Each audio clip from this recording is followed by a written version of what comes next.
오늘은 종려주일입니다. 종려주일은 예수님께서 죽음을 앞두고 예루살렘에 입성하신 날을 기념하는 절기이고, 또 다른 것으로 말하면 주님이 당하신 고난을 기념하는 고난주일이라고 부를 수도 있습니다. 성경에서 종려나무는 의와 아름다움과 승리를 상징하게 됩니다. 예수님께서는 종려주일인 이날 나귀를 타시고 예루살렘에 입성하시게 됩니다. 그때 많은 사람들이 예수님의 오심을 기대하면서 겉옷을 그 길가에 펴고 종려나무를 흔들면서 호산나 다윗의 자손이여 찬송하리로다, 주의 이름으로 오시는 이여 가장 높은 곳에서 호산나라고 외치며 또 환영하였습니다. 오늘은 예수님이 이 땅에 오신 목적을 완성하시는 그 한 주간의 첫날이기도 합니다. 예수님께서 나귀를 타시고 성 안으로 입성하실 때 많은 군중들의 입에서 예수님을 환호하며 또 높이며 찬송하는 그런 소리를 듣게 되었습니다. 그러나 그리고 며칠 후에 어떤 일이 일어나고 맙니까? 그곳에서 그렇게 예수님의 오심을 환영했던 사람들이 도리어 예수님을 십자가에 못 박으라라고 그들이 외치는 소리를 듣게 되었습니다. 같은 군중들이 이렇게 다른 소리를 낸다는 것이 쉽게 이해할 수 없는 일입니다. 그것도 한참 지난 후에 있는 일이 아니라 한 주간에 있었던 일들이었다라는 겁니다. 예수님을 찬양하며 왕으로 오시는 분이라고 찬송할 때는 언제고, 이제 와서는 살인자보다 못한 죄수로 그 십자가에 처형하라고 소리 지르던 바로 그 군중들의 숨겨진 마음 안에는 과연 무엇이 담겨져 있었겠습니까? 과연 우리의 마음, 우리는 어떤 심정을 가지고 어떤 마음을 가지고 우리는 과연 이 자리에 앉아 있게 됩니까? 우리는 매년 찾아오는 종려주일이고 고난주간이고 부활주일입니다. 우리가 매년 있는 그런 1년마다 이루어지는 그런 한 날이라고 우리가 기억하지 않았으면 좋겠습니다.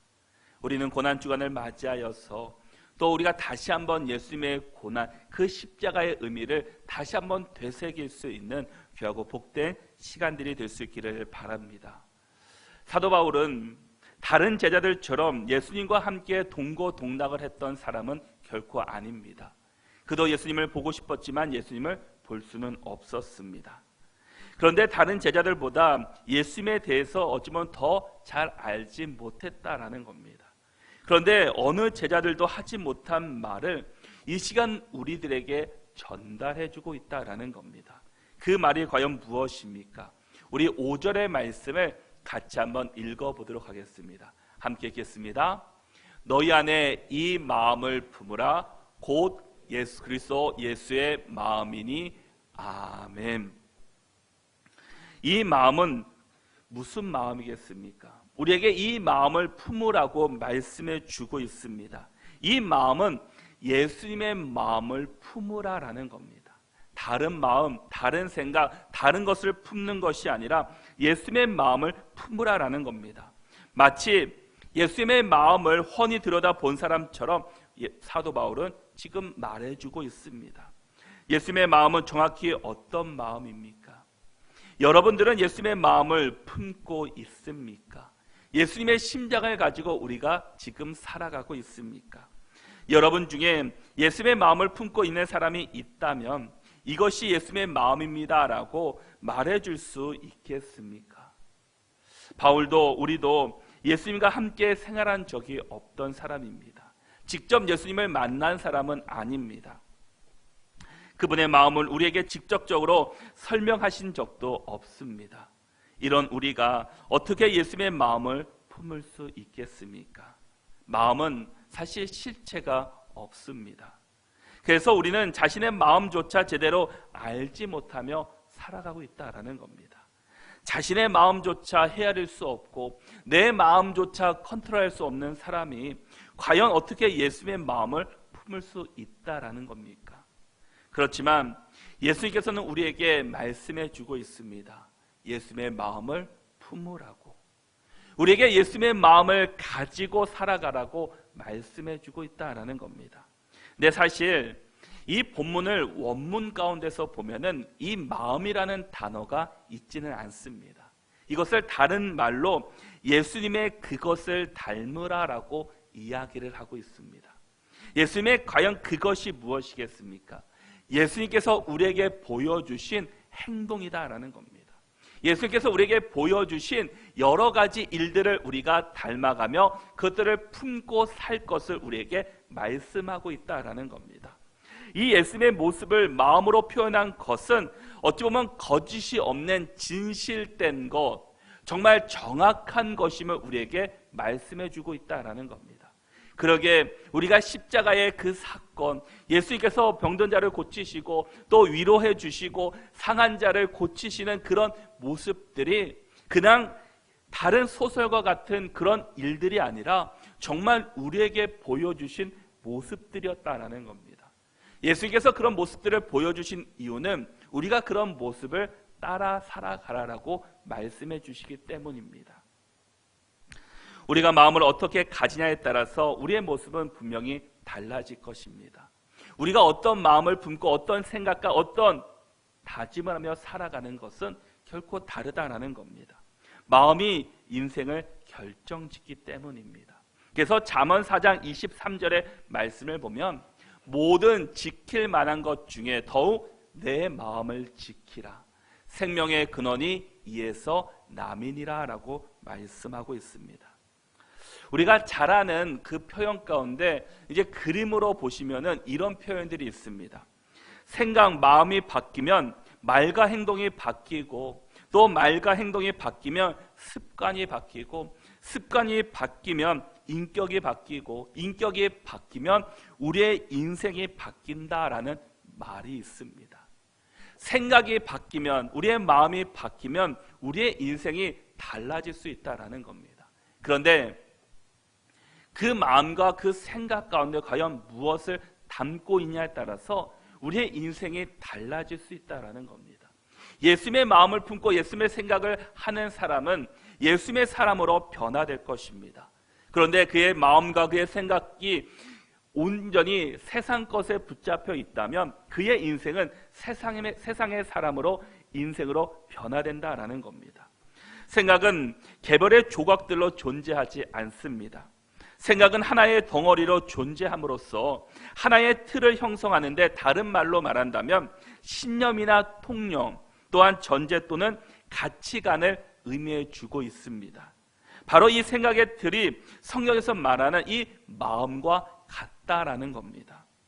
그러기에 우리는 우리가 붙잡고 있는 생각, 이런 신념이나 통념, 전제나 가치관들이 우리 가운데 형성되어 있다라는 겁니다. 우리가 무엇으로 형성되는지는 우리 각자는 다 알 것입니다. 내가 과연 무엇에 의지해서 또 무엇에 영향을 받아서 이런 것들이 생겼는지를 우리가 먼저 돌아봐야 할 것입니다. 그러기에 이것들이 변화되어야 한다는 겁니다. 우리의 마음과 우리의 성격이 변화되지 않으면 우리의 인생이 결코 하나님께로 더 가까이 나가지 못하고 하나님의 사람으로 우리가 변화될 수 없게 된다는 겁니다. 우리는 예수님의 마음을 가지고 이 세상을 살아갈 수 있기를 바랍니다. 예수님의 마음을 품을 때 진정 우리가 변화될 수 있고 예수님의 사람으로 우리가 온전히 쓰임받을 수 있게 될 것입니다.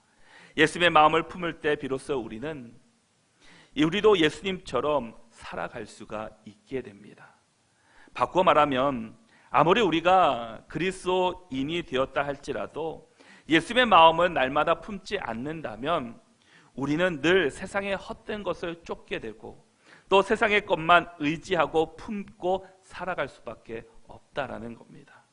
우리 그리스도인들은 세상의 것을, 헛된 것을 쫓지 말고 정말 예수님의 마음을 품고 예수님의 십자가를 바라보면서 예수님을 의지하며 살아갈 수 있는 저와 여러분들이 될 수 있기를 바랍니다.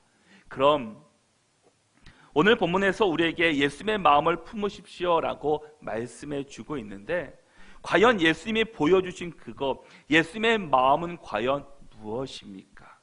그 예수님의 마음을 알아야지 우리가 품을 수 있을 것입니다. 먼저는 그 마음은 가장 귀한 것을 내려놓으셨습니다라는 겁니다.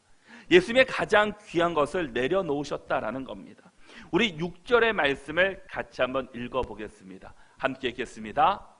그는 근본 하나님의 본체시나 하나님과 동등됨을 취할 것으로 여기지 아니하시고. 아멘. 예수님은 누구십니까? 하나님의 아들이십니다. 하나님의 본체이시고 예수님은 하나님이십니다. 그런데 이 모든 것들을 포기하셨다라는 겁니다. 하나님과 동등됨을 취할 수 있었고 그것을 누릴 수 있었지만 그런 것을 가지지 않으셨다라는 겁니다. 그런 것들을 다 내려놓으셨다라고 말씀하고 있습니다. 왜 그것들을 내려놓으셨습니까? 왜 포기하셨습니까? 그것은 우리를 죄에서 구원하시려고 이 모든 것을 포기하셨다라는 겁니다. 단지 우리 때문에, 바로 나 때문에 그 영광스러운 보좌를 다 내려놓으셨습니다. 그것이 얼마나 아름다운 모습이겠습니까? 단지 무슨 영광을 이 땅 가서 누리기 위해서 가지신 것이 아니라 우리를 사랑하셨기 때문에, 자신 아니고는 우리의 죄를 해결할 수 없었기 때문에 하늘의 모든 보좌를 다 버리시고 이 땅 가운데 내려오셨다라는 겁니다. 우리가 가끔 보면은 그 왕족, 또 많은 그 부모의 영향을, 좋은 영향을 받아서 크게 또 높은 자리에 앉을 수 있음에도 불구하고 그것들을 내려놓고 일반 평민처럼 살아가는, 일반 사람처럼 살아가는 사람들을 가끔 우리가 TV에서 보게 됩니다. 그런데 그런 모습을 볼 때마다 우리가 드는 생각은 무엇입니까? 참 대단하다, 참 멋있다라는 이야기들을 합니다. 그런데 사실 예수님의 내려놓으심은 그런 것과 비교할 수 없는 내려놓으셨다라는 겁니다. 예수님은 단지 아버지의 뜻을 문자적으로 이루시기 위해서 명령에 따라서 이 땅에 내려온 것은 결코 아니었습니다. 만일 예수님께서 우리를 사랑하시지 않으셨다면 그분은 본체적인 이 지위와 신분을 버리지 않으셨을 겁니다. 얼마든지 하늘에서도 그 세상을 심판하실 수 있고 세상을 벌할 수 있었습니다. 그러나 그렇게 된다면 우리가 구원의 자리에 나가지 못하기 때문이었습니다. 예수님은 얼마든지 이 길을 피할 수도 있었습니다. 그러나 예수님은 아버지의 뜻을 이루어 드리기 위해 그 높은 아들의 지위를 다 버리시고 이 땅 가운데 내려오셨습니다. 예수님은 얼마든지 영원히 영광스러울 수 있었습니다. 그러나 예수님은 인간들이 살고 있는 이곳에 오셨다라는 겁니다.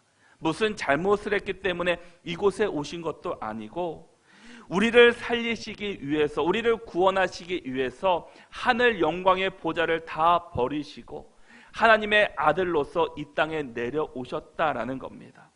우리를 사랑하시기 때문에, 여러분들을 구원하시기 위해서 이 땅 가운데 오셨습니다. 그러기에 우리가 품어야 될 마음은 또한 우리도 예수님처럼 우리의 삶을 포기할 수 있는, 우리의 권한을 포기할 수 있는 믿음의 성도들이 될 수 있기를 바랍니다. 두 번째는 가장 천한 종의 자리까지 내려놓으셨다라는 겁니다.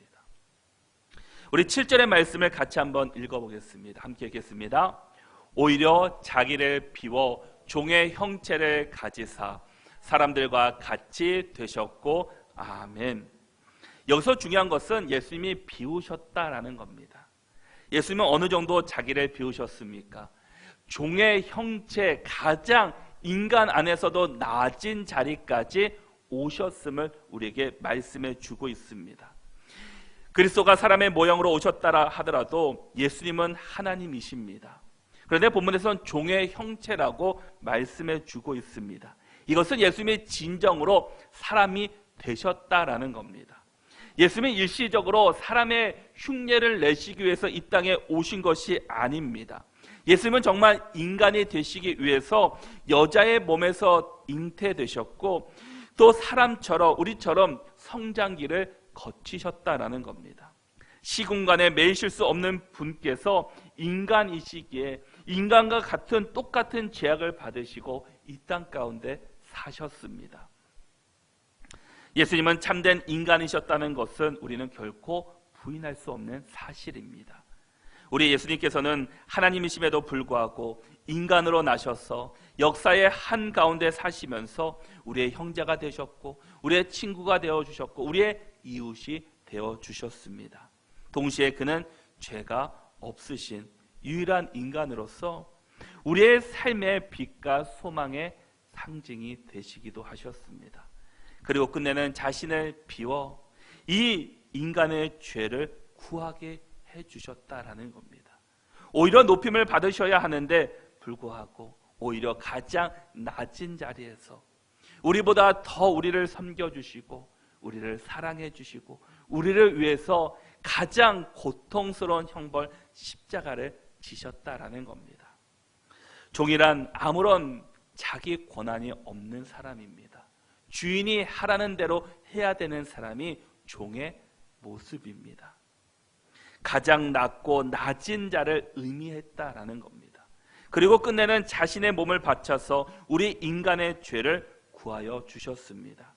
오히려 높임을 받으셔야 함에도 불구하고 자신을 비워서 종의 형체를 가지사 사람들과 똑같이 되셨다라는 겁니다.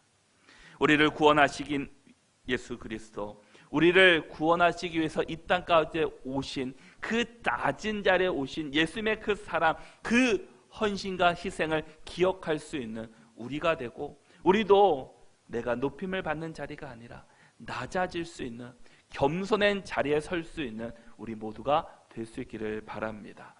마지막 세 번째는 죽기까지 자신을 내어주셨다라는 겁니다. 우리 8절의 말씀을 같이 한번 읽겠습니다. 함께 읽겠습니다.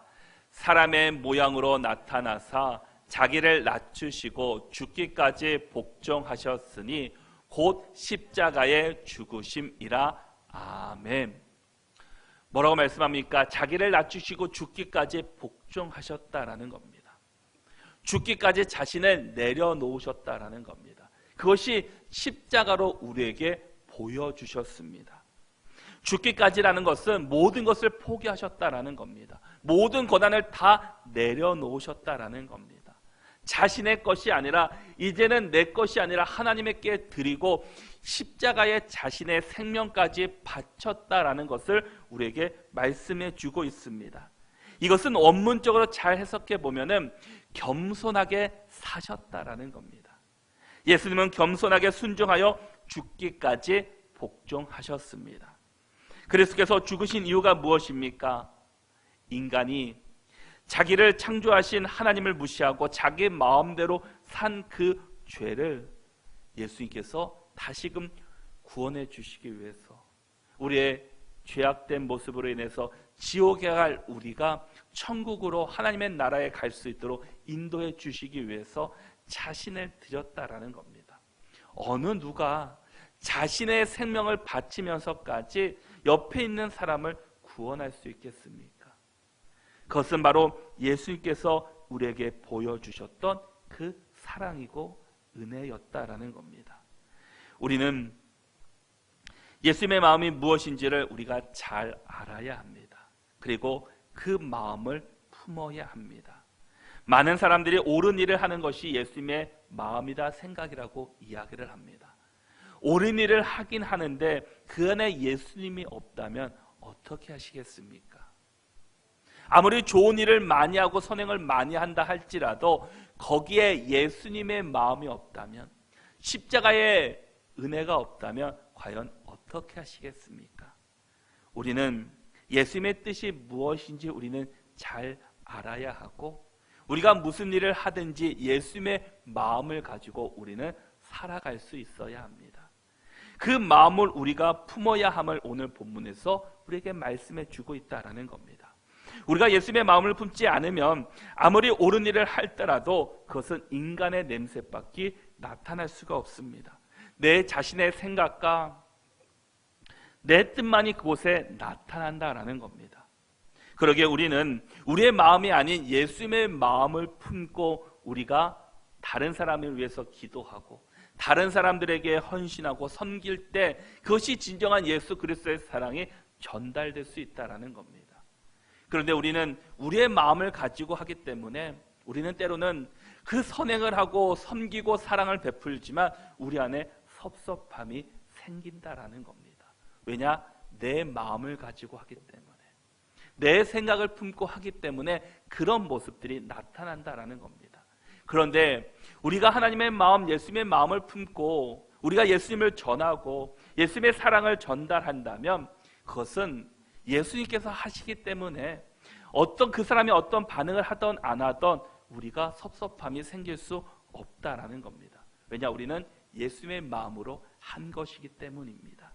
그렇기 때문에 우리가 가져야 될 마음은 우리가 우리의 생각과 우리의 마음이 아니라 예수님의 마음을 품을 수 있는 우리 믿음의 성도들이 될 수 있기를 바랍니다. 우리가 신앙생활하는 이유가 무엇이겠습니까? 우리가 예수님을 믿는 이유가 무엇이겠습니까? 우리가 예수님의 마음을 품기 위해서입니다. 예수님을 닮아가기 위해서입니다. 예수님을 닮아가기 위해서는 우리의 생각과 우리의 마음이 온전히 내 마음을 다 내려놓고 예수 그리스도의 마음을 품는 자들이 되어야 한다라는 겁니다. 과연 여러분들은 예수님의 마음을 가지고 살아가고 있습니까? 지금 과연 내 마음의 중심에는 무엇으로 가득 차 있습니까? 과연 지금 나는 무슨 생각을 하고 있습니까? 그 생각과 그 마음이 예수님의 마음이십니까? 아니면 자기의 생각이나 자기의 마음이십니까? 예수님은 우리를 위해서 모든 것을 내려놓으셨습니다. 자신의 생명까지도 우리에게 내어주셨습니다. 우리를 위해 자신을 포기하신 그 예수님의 모습처럼 우리도 예수님의 마음을 품고 주님을 바라보며 살아갈 수 있는 귀한 우리 믿음의 성도들이 될 수 있기를 바랍니다. 지금 예수님께서는 우리를 위해서 너 나처럼 살 수 있겠니? 라고 물어보신다면 여러분들은 어떻게 반응하시겠습니까? 네, 예수님처럼 살겠습니다 라고 당당하게 말할 수 있는 사람이 과연 몇 분이나 되시겠습니까? 우리는 내려놓기보다는 높아지기를 원합니다. 더 좋은 자리에 앉고 싶고 더 높은 자리에 앉고 싶고 더 많은 것을 가지고 싶은 것이 사실 사람들의 마음입니다. 우리는 우리의 것을 포기할 수 없고 내려놓기가 참 어려운 사람들입니다. 하루에도 몇 번씩 주의 마음을 품기를 원하지만 돌아보면 옛 모습으로 돌아가는 것이 우리들의 마음이다라는 겁니다. 우리는 없어도 있는 척하고 몰라도 아는 척하고 약해도 강한 척하는 것이 바로 사람들의 마음이다라는 겁니다. 남을 섬기기보다 섬김을 받고 싶은 것이 인간들의 모습이고 현대인들의 모습이기도 합니다. 주님을 따르기 위해서 고난받는 것, 시련을 겪는 것, 이런 것들을 포기해야 한다면 우리는 포기하는 것이 아니라 오히려 예수님을 포기하려고 하는 사람들이 더 많이 있다라는 겁니다. 교회 나오면서도 예수님의 십자가를 지셔야 됩니다. 예수님 위해서 포기하셔야 됩니다. 헌신하시고 희생해야 됩니다. 라는 그런 말보다는 복 받으십니다. 예수님 잘 받으시면 복 받습니다. 큰 은혜가 있을 겁니다. 큰 축복이 있을 겁니다. 그 얘기를 듣고 싶어하는 것이 현대 그리스도인들의 모습이다라는 겁니다. 그런데 사실은 예수님의 그 고난, 그 시련, 그 헌신, 나의 포기 없이는 그런 은혜를 우리가 받을 수 없다라는 겁니다.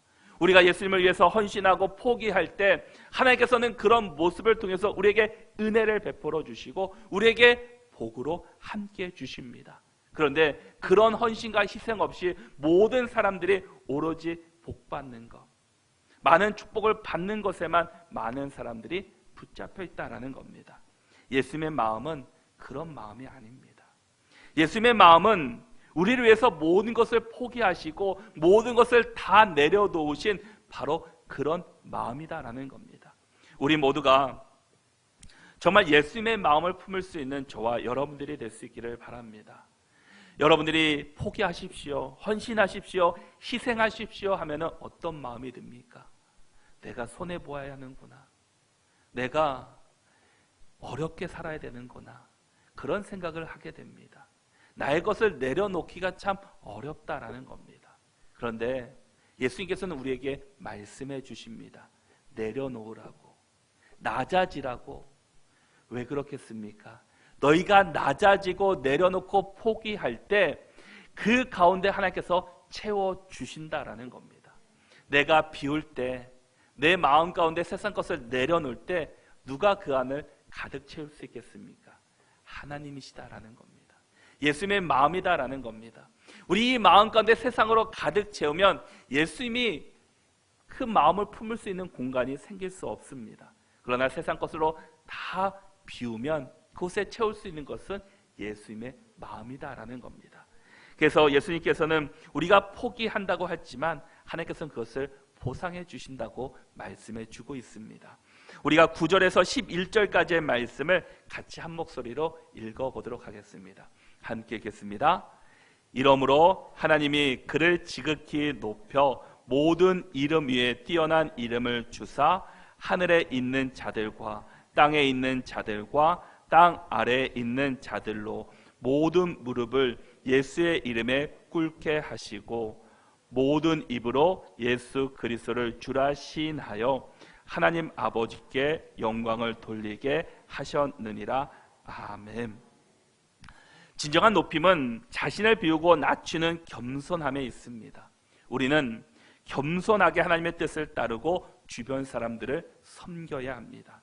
그러면 하나님께서 기뻐하시고 적절한 때가 되면 우리를 높여주신다라고 말씀합니다. 오히려 우리가 낮아지면 누가 우리를 높여주십니까? 하나님이 높여주신다라는 겁니다. 그것만큼 영광스럽고 은혜되는 것이 어디 있겠습니까? 이 세상에서 우리가 높여지는 것은 잠깐뿐입니다. 그러나 하나님이 높여주시는 것은 영원하다라는 겁니다. 우리는 세상의 것으로 인해서 보상받고 그것을 받으려고 하는 것이 아니라 하나님께 영광을 받고 하나님의 높임을 받는 진정한 그리스도인들이 될 수 있기를 바랍니다. 여러분 가운데 겸손한 일을 섬기고 또한 헌신하는 일로 말미암아 때로는 힘들고 어려운 사람들이 있습니다. 그러나 그 수고를 귀하게 보시는 하나님이 계시다라는 겁니다. 여러분의 희생, 여러분의 헌신을 하나님께서는 다 기억하고 계십니다. 자신의 일보다 다른 사람의 일을 중요하게 생각하며 돌봐주시기를 바랍니다. 우리의 겸손과 섬김을 귀하게 보시고 갚아주실 하나님을 우리가 온전히 바라볼 수 있어야 합니다. 지금 우리의 죄를 위해 고난의 길을 걸으시는 예수님을 보면서 많은 사람들이 희롱하고 조롱했습니다. 비난했습니다. 그러나 예수님은 온 마음을 그들을 용납해 주셨습니다. 그들을 다 안아주셨습니다. 그런데 어떤 사람은 예수님을 배반하며 예수님을 팔아넘긴 사람도 있었습니다. 또 어떤 이들은 예수님을 죽이려고 간계를 꾸미며 엉터리 재판을 진행한 사람들도 있었습니다. 또 어떤 이들은 예수님의 십자가에 못 박으라고 소리 지른 사람들도 있었습니다. 예수님의 십자가에 처형하는 사람들도 있었습니다.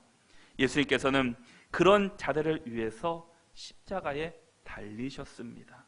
바로 예수님의 고난은 이런 거룩한 희생의 마음이 있었다라는 겁니다. 예수님을 잘 믿고 착하고 헌신하고 희생했던 그 자들을 위한 십자가가 아니었다라는 겁니다. 그들을 위한 십자가도 지셨지만 자신을 희롱하고 자신을 책짓질하고 십자가에 못 박으라고 외쳤던 그들을 위해서 예수님께서는 십자가를 지셨습니다. 왜 그랬겠습니까? 우리를 구원하시기 위해서, 우리를 다시 한번 일으켜 주시기 위해서 예수님께서는 우리를 위해서 모든 것을 내려놓으셨다라는 겁니다. 이번 한 주간 하나님께서 맡겨주신 그 모든 이 땅의 사역을 하나님께서는 잘 감당해 놓으셨습니다. 이제 그 첫날, 이 고난의 주간의 첫날인 오늘 우리가 다시 한번 예수님의 그 고난을 기억하고 십자가의 은혜를 기억할 수 있는 우리 모두가 될 수 있기를 바랍니다. 그래서 우리가 한 주간 동안 정말 예수님의 마음을 품고 그 예수님의 마음을 가지고 우리가 온전히 이 땅 가운데 살아낼 수 있는 우리 믿음의 성도들이 될 수 있기를 바랍니다. 예수님께서 우리에게 주신 마음이 무엇입니까? 가장 귀한 것을 내려놓으셨다라는 겁니다. 그리고 가장 천한 종의 자리까지 내려오셨습니다. 그리고 자신이 죽기까지 모든 것을 내어주신 사랑이었습니다. 우리도 한 주간 그 예수님의 마음을 품고 그 예수님의 사랑을 다시 한번 기억하면서 세상 가운데 그 복음을 전하고 그 주변에 그 사랑과 위로가 필요하신 사람들에게 사랑을 전할 수 있는 우리 모두가 될 수 있기를 바랍니다. 그래서 우리 모두가 그 십자가의 은혜, 예수님의 사랑을 기억하며 한 주간 믿음으로 살아낼 수 있는 복된 믿음의 성도들이 다 되시기를 바랍니다.